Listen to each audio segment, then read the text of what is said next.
आज का बाइबल का वचन संत पौलुस का कुरिन्थियों के नाम दूसरा पत्र अध्याय 5 वचन 14 से 17 और आज का सुसमाचार सन यूहन्ना के अनुसार अध्याय 20 वचन 1 से 2 और 11 से 18।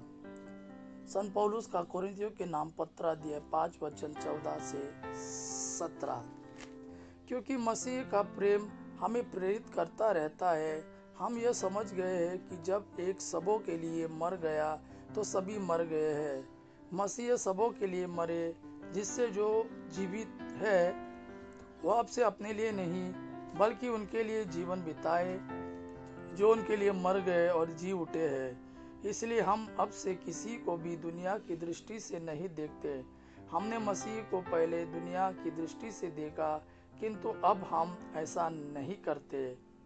इसका अर्थ यह है कि यदि कोई मसीह के साथ एक हो गया है तो वह नई सृष्टि बन गया है। पुरानी बातें समाप्त हो गई है और सब कुछ नया हो गया है। आज का सुसमाचार सन यूहन्ना के अनुसार अध्याय 20 वचन 1 और 2 और 11 से 18। मरियम मगदलेना सप्ताह के प्रथम दिन तड़के मुंह अंधेरे ही कब्र के पास पहुंची। उसने देखा कि कब्र पर से पत्थर हटा दिया गया है।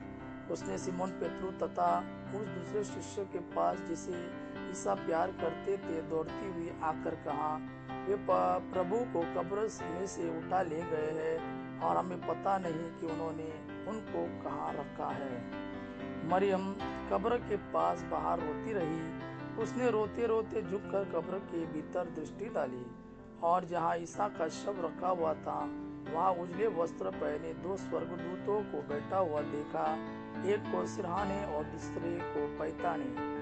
दूतों ने उससे कहा, बद्रे, आप क्यों रोती है? उसने उत्तर दिया, वे मेरे प्रभु को उठा ले गए हैं और मैं नहीं जानती कि उन्होंने उनको कहाँ रखा है।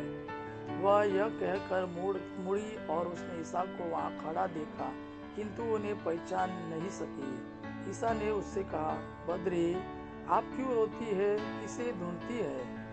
मरियम ने उन्हें माली समझकर कहा, महोदय, यदि आप उन्हें उठा ले गए हैं तो मुझे बता दीजिए कि आपने उन्हें कहाँ रखा है और मैं उन्हें ले जाऊंगी। इस पर ईसा ने उससे कहा, मरियम।